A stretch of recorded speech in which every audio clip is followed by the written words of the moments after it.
Hello everyone, welcome to my study channel notes for success. आज की class में हम वर्णमाला के बारे में पढ़ेंगे। वर्णमाला किसे कहते हैं, ये कितने प्रकार की होती है, इन सभी के बारे में आज हम इस क्लास में डिस्कस करेंगे।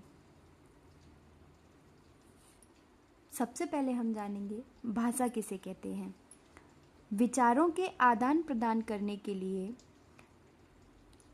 जिस माध्यम का प्रयोग करते हैं उसे भाषा कहते हैं। जब हम किसी से बात करते हैं तो हम अपने विचारों का आदान प्रदान करते हैं, उसे ही हम भाषा बोलते हैं। अक्षर किसे कहते हैं? मुख से निकलने वाली ध्वनि अक्षर कहलाती है। यह भाषा की सबसे छोटी मौखिक इकाई है। अक्षर को हम भाषा की सबसे छोटी इकाई बोलते हैं।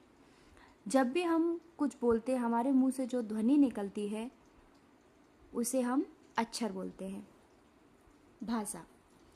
भाषा के 3 प्रकार हैं। पहला मौखिक, जो विचार मुख से बोलकर व्यक्त किए जाते हैं उसे मौखिक भाषा बोलते हैं। लिखित, विचारों को स्थायी रूप देने के लिए लिखित भाषा का प्रयोग करते हैं। यह लिखकर व्यक्त किए जाते हैं। लिखित भाषा में हम अपने विचारों को लिखकर व्यक्त करते हैं। सांकेतिक भाषा, जो विचार संकेतों या इशारों से व्यक्त किए जाएं उसे सांकेतिक भाषा बोलते हैं। भाषा की सबसे छोटी इकाई ध्वनि या अक्षर। भाषा की सबसे छोटी मौखिक इकाई ध्वनि या अक्षर। भाषा की सबसे छोटी लिखित इकाई, जिसे हम लिखकर बताते हैं, उसे वर्ड कहते हैं।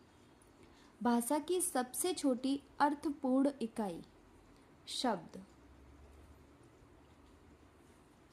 अब हम जानेंगे वर्ण किसे कहते हैं।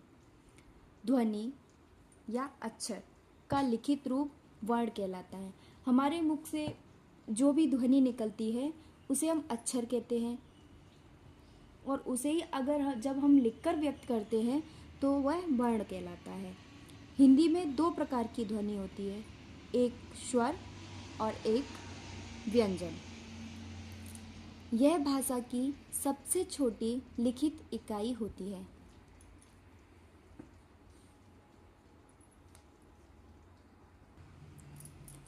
सबसे पहले ध्वनि या अक्षर, फिर इस वर्ण से मिलकर शब्द बनते हैं, शब्द से मिलकर वाक्य बनते हैं, और वाक्य से मिलकर भाषा बनती है। जब बहुत सारे वर्ण मिलते हैं तो वह शब्द बनता है। जब बहुत सारे शब्दों को एक साथ मिलाया जाता है तो वह वाक्य बनता है, और बहुत सारे वाक्यों को एक क्रम में लिखा जाता है तो वह भाषा कहलाती है। शब्द, वर्णों का व्यवस्थित समूह जिसका कोई सार्थक अर्थ हो, शब्द कहलाता है। जैसे कमल, मोहिन, पाठशाला आदि। इस तरह के कई सारे शब्द हैं जिसका कोई सार्थक अर्थ निकले, जिसका हम अर्थ निकाल सकें, तो वह शब्द कहलाता है। और जिस भी शब्द का अर्थ ना निकले, जैसे वर्ण है आ, इनका हम कोई अर्थ नहीं निकाल सकते, तो इन्हें शब्द नहीं कहा जा सकता। पद क्या होते हैं? जब किसी शब्द का प्रयोग वाक्य में किया जाता है तब वह पद कहलाता है। उदाहरण, मोहिनी गाना गा रही है। मोहिनी एक शब्द है, गाना शब्द है। ये सारे शब्द हैं, और ये सारे शब्द मिलकर क्या बना रहे हैं? एक वाक्य। तो इनको क्रमबद्ध समूह में रखा गया है, तब ये वाक्य बना। मोहिनी गाना गा रही है। वाक्य शब्दों का व्यवस्थित समूह जिसका कोई सार्थक अर्थ हो, वाक्य कहलाता है। अब हम वर्णमाला के बारे में जानेंगे। वर्णमाला किसे कहते हैं? वर्णों के व्यवस्थित समूह को वर्णमाला कहते हैं। वर्णमाला के प्रकार, पहला है स्वर, व्यंजन, अयोगवा। 3 प्रकार होते वर्णमाला के, पहला स्वर, दूसरा व्यंजन, तीसरा अयोगवा। मुख्यतः वर्णमाला को 2 भागों में बांटा गया है, पहला स्वर, दूसरा व्यंजन। सामान्यतः वर्णमाला को 3 भागों में बांटा गया है, पहला स्वर, दूसरा व्यंजन, तीसरा अयोगवा। स्वर किसे कहते हैं? स्वर वे वर्ण जो बिना किसी सहायता से बोले जाएं तथा लिखे जाते हैं, उन्हें स्वर कहते हैं। वे वर्ण जिनके उच्चारण में मुख से निकलने वाली वायु बिना रुकावट, बिना किसी बाधा के बाहर निकलती है, स्वर कहलाते हैं। इनकी संख्या 11 है, जो निम्न है: अ, आ, इ, उ, रे, ए, ऐ, ओ, औ। आप सभी इन सारे वर्णों को एक बार बोल के देखिए। बोलने में हमें कोई भी बाधा नहीं लगती, ये बिना किसी रुकावट के हम बोल सकते हैं, बिना किसी रुकावट के हम बोल सकते हैं।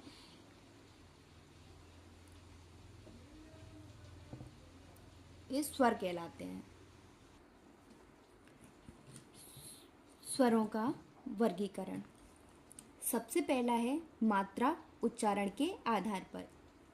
मात्रा या उच्चारण के आधार पर स्वरों को निम्न भागों में बांटा गया है। मात्रा के आधार पर स्वर को 4 भागों में बांटा गया है। सबसे पहला है लघु स्वर, इसे हम ह्रस्व या मूल स्वर भी कहते हैं। दूसरा है दीर्घ या गुरु स्वर। तीसरा संयुक्त या मिश्रित स्वर। चौथा प्लुप्त स्वर या त्रिमात्रिक स्वर। सबसे पहले हम जानेंगे लघु स्वर या ह्रस्व स्वर के बारे में। लघु स्वर जिनके उच्चारण में एक मात्रा का समय या कम से कम समय लगता है, उन्हें हम लघु स्वर कहते हैं। इनकी संख्या 4 है: आ, ई, उ, री। वर्णमाला में इनकी संख्या 4 है। इनको बोलने में सिर्फ एक मात्रा का समय लगता है। आप एक बार बोल के देखिए: आ, ई, उ, री। अब जानेंगे दीर्घ स्वर या गुरु स्वर। दीर्घ स्वर क्या होते हैं? 2 लघु स्वर मिलकर एक दीर्घ स्वर बनाते हैं। वे स्वर जिनके उच्चारण में 2 मात्रा का समय लगता है, या हम कह सकते हैं कि वे स्वर जो 2 समान स्वर के मेल से बनते हैं या लघु स्वर की अपेक्षा दुगना समय लगता है, उन्हें हम दीर्घ स्वर या गुरु स्वर कहते हैं। जैसे बड़ा आ प्लस आ, ई प्लस ई, उ प्लस उ। तीसरा संयुक्त या मिश्रित स्वर 2 असमान स्वर को मिलाने से बनते हैं। संयुक्त या मिश्रित स्वर 2 असमान स्वर को मिलाने से बनते हैं। जैसे ए, आ प्लस ए, आ प्लस ई मिलकर ए बनता है। ऐ, आ प्लस ए, आ प्लस ए मिलकर ऐ बनता है। ओ, आ प्लस उ, औ, आ प्लस ओ। अब आता है चौथा प्लुप्त या त्रिमात्रिक स्वर।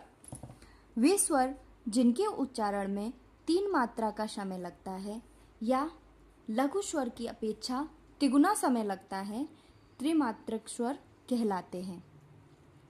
इनकी संख्या 2 है। ए, ओम। जब हम ओम लिखते हैं तो बीच में जो ये वाला वर्ण आता है, इसे हम प्लुप्त स्वर या त्रिमात्रिक स्वर कहते हैं। एक ये जब हम राम लिखते हैं तो ये राम, आ का उच्चारण करता है, इसे हम प्लुप्त स्वर बोलते हैं। अब दूसरा है जिह्वा के उच्चारण के स्थान के आधार पर। पहले हमने पढ़ा मात्रा उच्चारण के आधार पर, अब हम पढ़ेंगे जिह्वा के उच्चारण स्थान के आधार पर। 3 प्रकार के होते हैं, अग्रस्वर, मध्य स्वर और पश्च स्वर। मात्रा उच्चारण के आधार पर स्वर 4 प्रकार के बताए थे, लघु स्वर, दीर्घ स्वर, संयुक्त स्वर और प्लुप्त स्वर। अब हम पढ़ेंगे जिह्वा के उच्चारण स्थान के आधार पर कितने प्रकार के होते हैं, 3 प्रकार के। पहला अग्रस्वर, दूसरा मध्य स्वर, तीसरा पश्च स्वर। अग्रस्वर वे स्वर जिनके उच्चारण में जिह्वा का अग्रभाग मदद करता है, जैसे इ, ए, ऐ।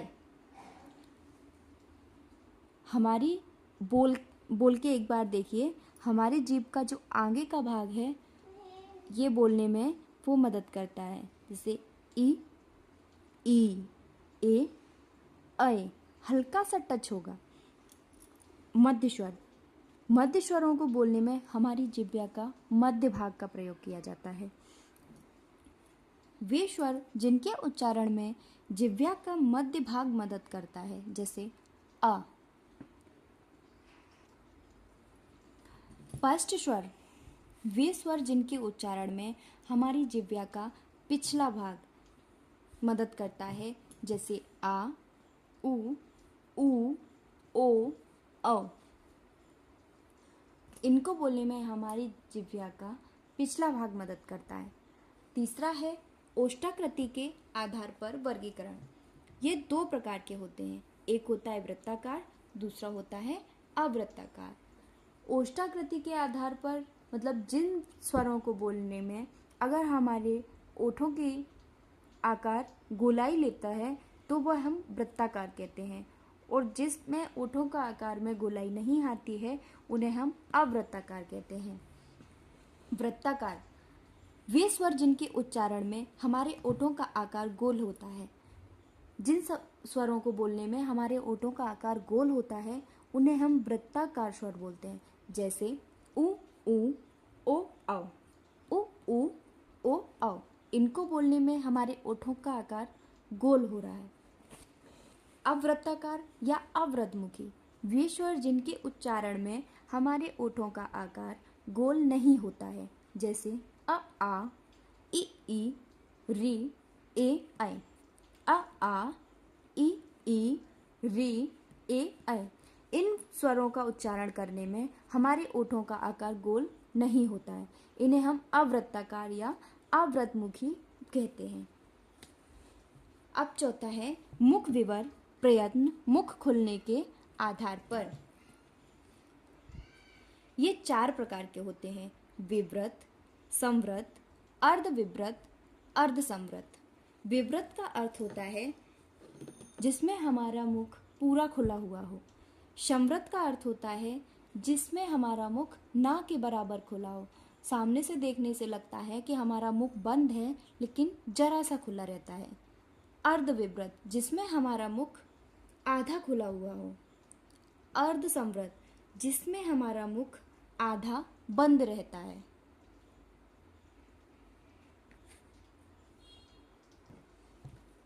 सबसे पहला विवृत, इसमें हमारा मुख पूरा खुला हुआ रहता है, जैसे आ को जब हम बोलते हैं तो हमारा मुख पूरा खुल जाता है।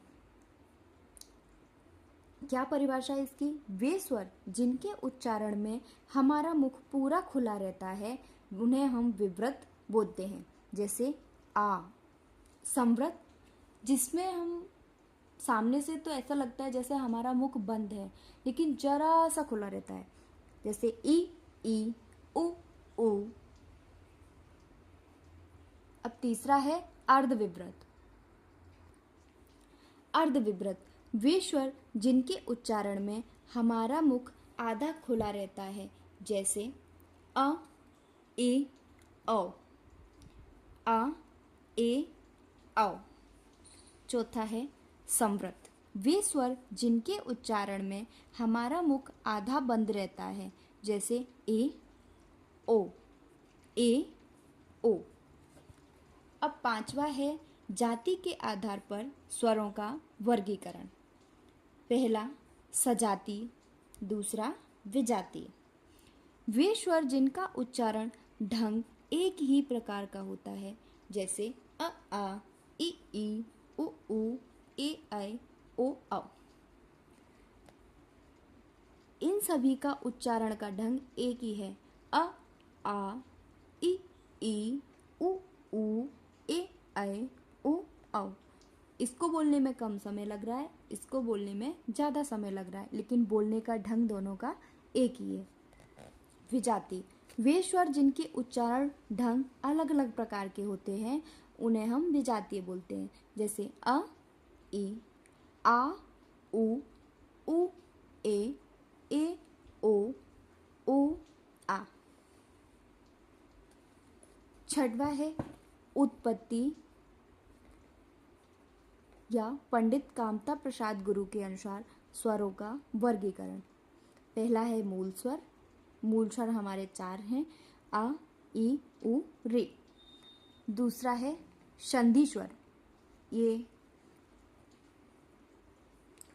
2 हैं, समान स्वर, असमान स्वर।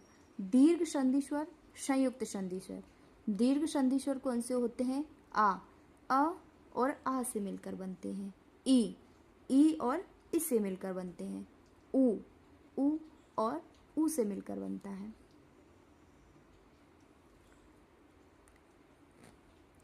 संयुक्त संधि स्वर, ए, आ प्लस ई, ऐ, आ प्लस ए, ओ, आ प्लस उ, औ, आ प्लस उ।